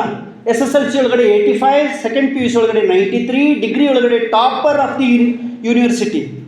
ಅರೆ, ಇಂಥವರೇ ದೊಡ್ಡ ದೊಡ್ಡ ಸಾಧನೆ ಮಾಡಿರಬೇಕಾದ್ರೆ ನಮ್ಮ ಕೈಲಿ ಯಾಕೆ ಆಗೋದಿಲ್ಲ? ನಮಗೆ ಏನು ಬರುವುದಿಲ್ಲ ಅನ್ನೋದಕ್ಕಿಂತ ಯಾವುದರಲ್ಲಿ ನಾವು ಪ್ರವೀಣರು ಅಂತ ಆಲೋಚನೆ ಮಾಡಬೇಕು. ನಾನು ಹೇಳೋದು ತಿಳಿತಾ ಇದೆಯಾ ಮಕ್ಕಳೇ? ನಾನು ಹೇಳೋದು ಅರ್ಥ ಆಗ್ತಾ ಇದೆಯಾ? ಯೂಟ್ಯೂಬಲ್ಲಿ ಇನ್ನೊಬ್ಬ ಹುಡುಗನ ಹೆಸರು ನೋಡ್ತೀನಿ. ನೀವು ಯೂಟ್ಯೂಬಲ್ಲಿ ಅದು ಎಷ್ಟು ರೀಲ್ಸ್ ನೋಡ್ತಿರೋ ದಿವಸಕ್ಕೆ, ಅದು ಎಷ್ಟು ಸರಿ ಹಿಂಗೆ ತಿಕ್ಕಿ ಮೇಲೆ ಸರಿಸ್ತಿರೋ ದೇವರೇ ಗೊತ್ತು. ನಿಮಗೆ ಗೊತ್ತಾ ಇದಕ್ಕೇನಂತಾರೆ ಹಿಂಗೆ ಸರಿಸೋದಕ್ಕೆ? ನೋಡಿ, ಸ್ಕ್ರೋಲ್ ಮಾಡ್ತಾ ಇದ್ದರೆ ಹಿಸ್ಟ್ರಿ ನಮ್ಮನ್ನು ಸ್ಕ್ರೋಲ್ ಮಾಡ್ತಾ ಇರುತ್ತೆ. Are you getting my point? ನೀನು ಹಿಂಗೆ ಮೊಬೈಲ್ ಹಿಂಗೆ ತಿಕ್ತಾ ಇದ್ದರೆ, ಸರಿಸ್ತಾ ಇದ್ದರೆ ಜಗತ್ತು ಇವನು ಯಾವನೋ ಅಂತ ಸರಿಸ್ತಾ ಇರುತ್ತೆ. ನಾವು ಅಲ್ಲಿ ಸ್ಕ್ರೋಲ್ ಮಾಡಬಾರ್ದು, ನಾವು ಬುಕ್ಸ್ನಲ್ಲಿ ಪೇಜಸ್ನ ಸ್ಕ್ರೋಲ್ ಮಾಡ್ತಾ ಇರಬೇಕು, ತಿರುಗಿಸ್ತಾ ಇರಬೇಕು. ನಾನು ನಿನ್ನೆ ಒಂದು ಬುಕ್ ಓದ್ತಾ ಇದ್ದೆ, ಅದರೊಳಗಡೆ ಎಷ್ಟು ಚಂದ ಮಾತು ಬಂದಿತ್ತು ನೋಡಿ. ಪುಸ್ತಕ ಹಿಡಿದರೆ ಬುದ್ಧಿ ಚುರುಕು, ಮೊಬೈಲ್ ಹಿಡಿದರೆ ಕಣ್ಣು ಮಸುಕು.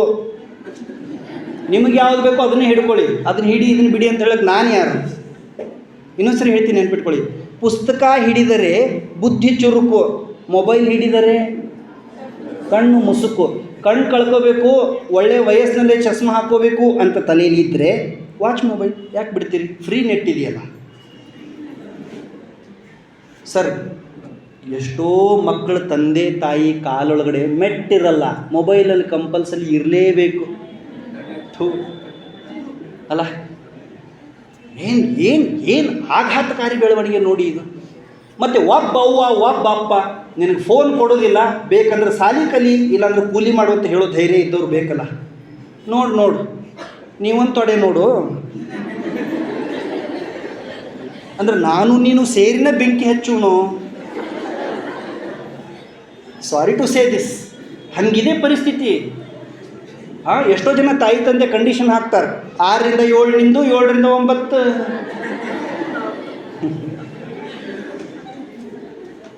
ಪಾಪ ಮೇಡಮು, ಸರು, BO, ಸರ್ಕಾರ ಏನು ಮಾಡಬೇಕು? ಇಂಥವು ಏನು ಮಾಡಿದ್ರೂ ಪ್ರಯೋಜನ ಆಗೋದಿಲ್ಲ. ಎಲ್ಲಿವರೆಗೂ ಅವ್ವ ಅಪ್ಪ ಗಟ್ಟಿ ಮನಸ್ಸು ಮಾಡಂಗಿಲ್ಲಲ್ಲ. ನಿಮ್ಗೆ ಇನ್ನೊಂದು ಮಾತು ಹೇಳ್ತೀನಿ, ಇವರು ಮೊಬೈಲ್ ನೋಡದೇ ಇದ್ದರೆ ಪ್ರಪಂಚ ಪ್ರಳಯ ಆಗಲ್ಲ. ಪಾಪ 2 ದಿವಸ ಆತು ನೋಡೇ ಇಲ್ರಿ, ಕೊಡ್ರಿ ಅನ್ಬೇಡ್ರಿ, ಕೊಡ್ರಿ. ಇವರು 5 ಮಿನಿಟ್ ಅಂತ ಹೋದವರು ಮುಂಜಾನೆ 5ಕ್ಕೆ ಬರ್ತಾರೆ ಅಲ್ವೇನ್ರು? ಇಟ್ಟ ನೋಡ್ತೀನಿ ಅಂದವರು, ಇಲ್ಲ ಅದು ಬ್ಯಾಟ್ರಿ ಮುಗಿದಿರಬೇಕು, ಇಲ್ಲ ನೆಟ್ ಆಗಿರ್ಬೇಕು, ಅವಾಗ ಬರ್ತಾರೆ. ನಾನು ನಿಮಗೇನು ಅಂದಿಲ್ಲ, ನೀವು ಬೇಕಾದ್ರೆ ನೋಡಿ, ಮೊಬೈಲ್ ನೋಡಿ, 2 ನೋಡಿ, ಸಮೀಪ ಹಿಡ್ಕೊಂಡು ನೋಡಿರಿ ಮಕ್ಕಳೇ. ಇನ್ನೊಂದು ಮಾತು ಹೇಳಿಬಿಡ್ತೀನಿ, ನೆನಪಾಗಿದೆ. ಶಿವ್ ಕೆ ರಾವ್ ಅವ್ರ ಬುಕ್ಕಲ್ಲಿ, ಯು ಕ್ಯಾನ್ ವಿನ್ ಬುಕ್ಕಲ್ಲಿ ಮೊಬೈಲಿಗೆ ಎನರ್ಜಿ ಸಕ್ಕರ್ ಅಂತ ಒಂದು ಶಬ್ದ ಬಳಸಿದ್ದಾರೆ. ಎನರ್ಜಿ ಸಕ್ಕರ್ ಚೈತನ್ಯವನ್ನು ಹೀರುತ್ತದೆ. ಮೊಬೈಲ್ ನೋಡುವುದರಿಂದ ನಿದ್ರಾಹೀನತೆ, ಆಲಸ್ಯ, ಖಿನ್ನತೆ, ಆತಂಕ, ಉದ್ವೇಗ, ಎಲ್ಲದಕ್ಕಿಂತ ಮುಖ್ಯವಾಗಿ ಕೀಳು ಅಭಿರುಚಿ ಬೆಳೀತದೆ. ಕೀಳು ಅಭಿರುಚಿ. ಜಗತ್ತಿನಾಗಿರೋ ಎಲ್ಲ ಕಸ ಮೊಬೈಲ್ನಾಗಿದೆ ಹೇಳಿ. ಜಗತ್ತಿನ ಅತ್ಯಂತ ಕಸ ಮೊಬೈಲ್ನೇ ತಂದು ಹಾಕ್ಯಾರ. ಅಂಥ ಮೊಬೈಲ್ ನಾವು ಮಕ್ಕಳಿಗೆ ಕೊಡ್ತೀವಿ. ಕೀಳು ಅಭಿರುಚಿ. ಅದು ಮೇಡಮ್ ಆಗಲೇ ಮಾತಾಡುವಾಗ ನೀಲಿ ಬೆಳಕು ಅಂತ ಹೇಳಿದ್ರಲ್ಲ, ಮೊಬೈಲ್ ಸ್ಕ್ರೀನ್ ಬೆಳಕು ಯಾವುದಿರುತ್ತೆ ಹೇಳಿ? ನೀಲಿ ಇರುತ್ತೆ. ಆ ನೀಲಿ ಬೆಳಕು ಒಂದು ಕೆಲಸ ಮಾಡುತ್ತೆ. ಏನು ಮಾಡುತ್ತೆ ಅಂದರೆ, ಮೆಲಟೋನಿನ್ ಅಂತ ನಮ್ಮ ಶರೀರದೊಳಗಡೆ ಒಂದು ಹಾರ್ಮೋನ್ ಇರುತ್ತೆ, ಮೆಲಟೋನಿನ್. ಆ ಮೆಲಟೋನಿನ್ ಕೆಲಸ ಏನು ಅಂದರೆ, ಈಗ ನನ್ನ ಶರೀರದೊಳಗಡೆ ಇರೋ ಮೆಲಟೋನಿನ್ ಕೆಲಸ ಏನು? ವೀರೇಶ, ಟೈಮ್ ಆಯಿತು, ನಿದ್ದೆ ಬಂತು, ಮಲ್ಕೋ ಅಂತ ಹೇಳೋದು. ಆ ಹಾರ್ಮೋನ್ ಕೆಲಸನೇ ಅದು. ಈ ಬ್ಲೂ ಲೈಟ್ ಏನು ಮಾಡುತ್ತೆ, ನೀಲಿ ಬೆಳಕಿರುತ್ತಲ್ಲ, ಅದೇನು ಮಾಡುತ್ತೆ? ಮೆಲಟೋನಿನ್ ಹಾರ್ಮೋನನ್ನು ಸೈಲೆಂಟಾಗಿ ಕೂಡಿಸುತ್ತೆ. ಒಟ್ಟು ಹೇಳಬೇಡ ನಿದ್ದೆ ಬಂದದ್ದಂತ. ಅಂತಲೇ ಮಕ್ಕಳು ತಾಸು, 2 ತಾಸು, 3 ತಾಸು ಸ್ಕ್ರೀನ್ ಅವರ್ ಅಂತ ಕರೀತಾರೆ. ಅದು ಎಲ್ಲರೂ ಹೋಗ್ಬೇಡ್ರಿ ಅವ್ವ, ನೀವು ಈ ಕಡೆ ನೋಡ್ರಿ. ಮೆಲಟೋನಿನನ್ನು ಸ್ಕ್ರೀನ್ ಇರುತ್ತಲ್ಲ, ಬ್ಲೂ ಲೈಟು, ಅದು ಸೈಲೆಂಟ್ ಮಾಡುತ್ತೆ. ಆವಾಗ ನಾವು ಎಷ್ಟೇ ಮೊಬೈಲ್ ನೋಡಿದರೂ ಬೇಜಾರಾಗಲ್ಲ. ಆಮೇಲೆ ಆಲಸ್ಯ, ಖಿನ್ನತೆ, ಕಿರಿಕಿರಿ, ಯಾರಾದರೂ ಏನಾದರೂ ಹೇಳಿದರೆ ಸಮಾಧಾನ ಆಗೋದಿಲ್ಲ. ನನಗೆ ಹೇಳ್ತೀನೋ ಅಂತ ನಾವು ದಾರ್ಷ್ಟ್ಯ ತೋರಿಸ್ತೀವಿ. That is why don't use mobile. ಈಗ ಸದ್ಯ ನಿಮಾನ್ಸ್ ಅವರು ಒಂದು ರಿಪೋರ್ಟ್ ಬಿಟ್ಟಿದ್ದಾರೆ. ನಿಮಾನ್ಸ್ ಅಂದರೆ ನರರೋಗದ ದೊಡ್ಡ ಹಾಸ್ಪಿಟ್ಲ್ ಅದು ದೇಶದೊಳಗಡೆ. ಅವರು ಒಳ್ಳೆಯ ವಯಸ್ಸಿನಲ್ಲಿ ಮಕ್ಕಳು, ಅಂದರೆ 14ರಿಂದ 25 ಒಳಗಡೆ ಇರೋ ಮಕ್ಕಳು, 85% ಮಕ್ಕಳು ಮೊಬೈಲ್ ನೋಡಿ ನೋಡಿ ನೋಡಿ ನೋಡಿ ಕೀಳು ಅಭಿರುಚಿ ಬೆಳೆಸ್ಕೊಂಡು ಹುಚ್ಚರಾಗಿದ್ದಾರಂತೆ. ಬೇಕಾದ್ರೆ ನೀವು ಬಸ್ ಸ್ಟ್ಯಾಂಡ್ ಕಡೆ ಹೋಗಿ ತಲೆ ಕೆರ್ಕೋತ ಯಾವ್ದು ತಿರುಗಾಡ್ತಾ ಇದ್ದಾವೆ ಅವೆಲ್ಲ ಮೊಬೈಲ್ ಕ್ಯಾಂಡಿಡೇಟ್ಸೇ. ನೀವು ಬೇಕಾದ್ರೆ ಏನು ಬೇಕಾದ್ರೆ ಮಾಡಿ, ನೋಡಿ ಬೇಕಾದ್ರೆ ಬಿಡಿ. ಈಗ ನನ್ನ ಭಾಷಣ ಚೆನ್ನಾಗಾಯಿತು ತಾನೇ ಮಕ್ಕಳೇ? ನಿಮಗೆ ಗೊತ್ತಿಲ್ಲ, ನನಗೆ 2,000 ರೂಪಾಯಿ ಕಡಿಮೆ 1 ಲಕ್ಷ ಸಂಬಳ ಇದೆ. ರಾತ್ರಿ 8 ಗಂಟೆಗೆ ಫೋನ್ ಸ್ವಿಚ್ ಆಫ್ ಮಾಡ್ತೀನಿ, ಬೆಳಿಗ್ಗೆ 10 ಗಂಟೆಗೆ ಚಾಲೂ ಮಾಡ್ತೀನಿ. 24 ತಾಸಲ್ಲಿ 14 ತಾಸು ಫೋನ್ ಸ್ವಿಚ್ ಆಫ್ ಇಡ್ತೀನಿ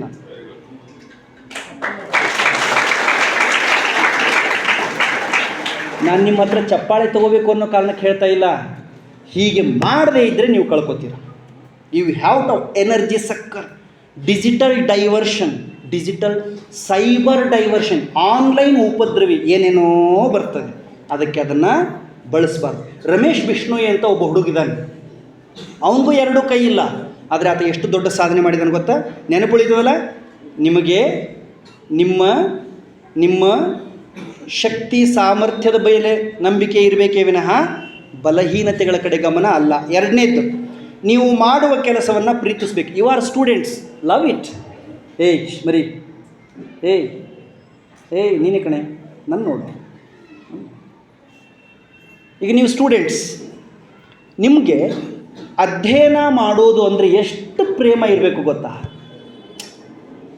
ನಿಮ್ಮ ಕಣ್ಣು ಮುಂದೆ ಯಾವ ಬೇರೆ ಸಂಗತಿ ಬಂದರೂ ನೀವು ಅದನ್ನು ಇಷ್ಟಪಡಬಾರ್ದು. ಅದನ್ನು ನೀವು ಅದರೊಳಗಡೆ ಮುಳುಗಬೇಕು. ನಂಗೆ ತಿಳಿಯಲ್ಲ, ನಂಗೆ ಅರ್ಥ ಆಗೋಲ್ಲ, ಇಂಥವೆಲ್ಲ ಹೇಳಬಾರ್ದು. ತಿಳಿಲಾರದ್ದು, ಅರ್ಥ ಆಗಲಾರ್ದು ಜಗತ್ತಿನಲ್ಲಿ ಯಾವುದೂ ಇಲ್ಲ. ದಡ್ಡ ಅನ್ನೋರು ಜಗತ್ತಿನಲ್ಲಿ ಇನ್ನೂ ಯಾರೂ ಹುಟ್ಟಿಲ್ಲ. ನಂಬರ್ 3, ನಿಮ್ಮನ್ನು ಬೇರೆಯವ್ರ ಜೊತೆ ಹೋಲಿಕೆ ಮಾಡ್ಕೋಬಾರ್ದು. You are you. ಈಗ ನನಗೆ ಸರ್ ಮಾತಾಡಿದ ಹಾಗೆ ಮಾತಾಡೋಕ್ಕಾಗುತ್ತಾ? ಏನು ಬಾಸ್ ವಾಯ್ಸ್ ಇದೆ ನೋಡಿ, DJ ಹಚ್ಚೋದೇ ಬೇಡ. ಅವ್ರು ಬಂದು ಮೈಕ್ ಮುಂದೆ ನಿಂತರೆ ಸ್ಪೀಕರ್ಸ್ ಅಳಗಾಡ್ತವೆ. ನನಗೆ ಹಂಗೆ ಮಾತಾಡೋಕ್ಕಾಗುತ್ತಾ? ಅಯ್ಯೋ ಸರಿಗೆ ಕೊಟ್ಟಂಗೆ ವಾಯ್ಸ್ ನನಗೆ ಕೊಟ್ಟಿಲ್ಲ ಅಂತ ನಾನು ಅಳಬಾರ್ದು. ಯಾಕೆ ಹೇಳಿ?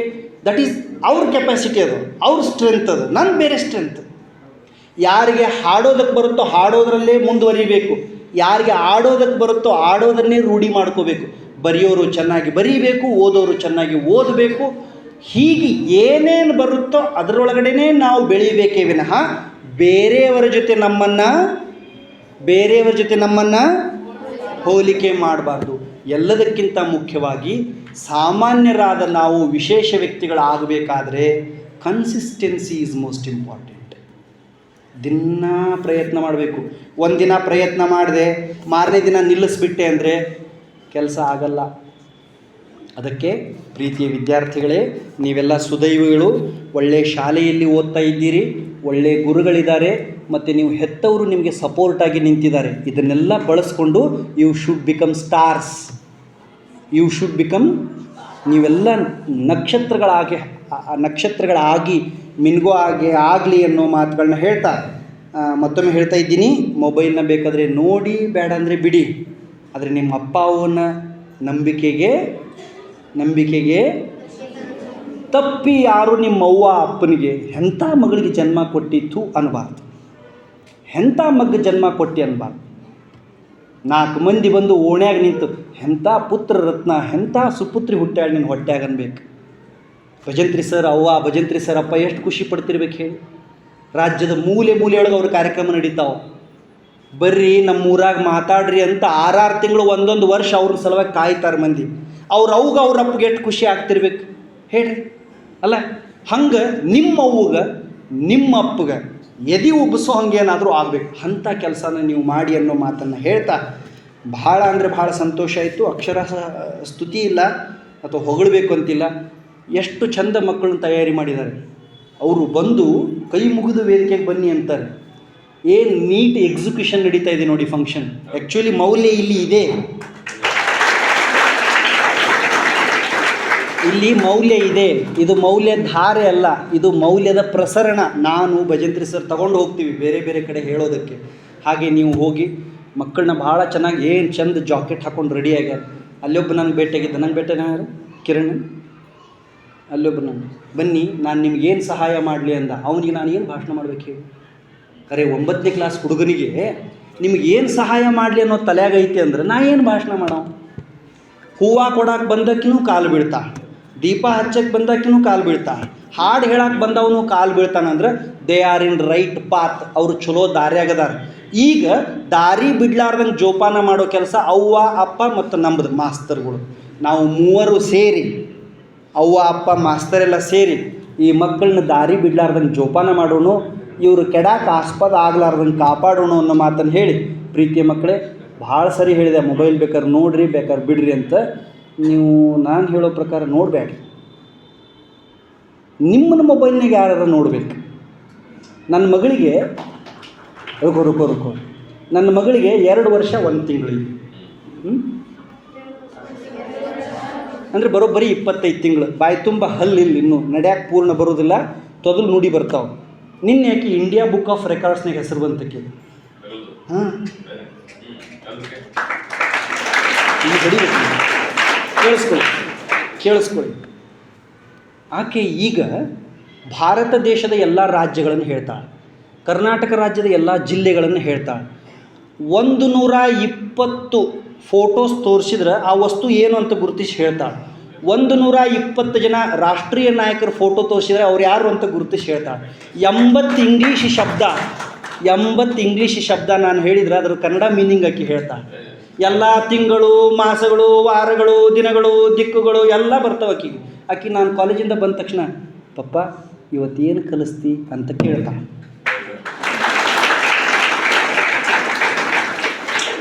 ನಾನು ಆಕಿಗೆ ದಿನ ಏನು ಹೇಳ್ತೀನಿ ಅಂದ್ರೆ, ನಾ ಹೇಳೋದು ಬಿಡ್ರಿ ಆಕೆ ನಂಗೆ ಹೇಳ್ತಾಳೆ, ತಪ್ಪು ಯಾವಾಗಾರು ಫೋನ್ ತೊಗೊಂಡ್ರೆ ಪಪ್ಪ ಕಣ್ಣು ಹೊಕ್ಕವು ಫೋನ್ ನೋಡಬಾರ್ದು.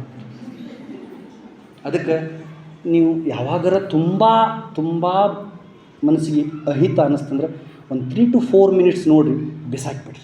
ಬಿಸಾಕಂದ್ರೆ ಎಲ್ಲರೂ ಒಗ್ದಿರಿ, ನಿಮ್ಮ ಅವ್ವ ಅಪ್ಪ ಕೊಡಿ, ಅದನ್ನು ಹೆಚ್ಚು ನೋಡಬೇಡ್ರಿ. ಹಿಂಗೆ ಫೋನ್ಯಾಗ ಬರೋ ಹಂಗೆ ನಿಮ್ಮ ಸಾಧನೆ ಆಗಲಿ ಅಂತ ಆಶಿಸಿ, ಭಾಳ ಸಂತೋಷ ಆಯಿತು ನನ್ನನ್ನು ಈ ಶಾಲೆಗೆ ಕರೆಸಿ ಮೌಲ್ಯಧಾರೆಯ ಉದ್ಘಾಟನೆಯಲ್ಲಿ ಗೌರವಾನ್ವಿತ ಸರ್ ಜೊತೆ ವೇದಿಕೆ ಹಂಚಿಕೊಂಡು ಒಂದು ಉಪನ್ಯಾಸ ಮಾಡೋದಕ್ಕೆ ಅವಕಾಶ ಕೊಟ್ಟಿದ್ದಕ್ಕೆ ವಂದಿಸಿ ನಿಮ್ಮೆಲ್ಲರಿಗೆ ಶುಭ ಕೋರಿ ಮಾತು ಮುಗಿಸ್ತೇನೆ. ನಮಸ್ಕಾರ.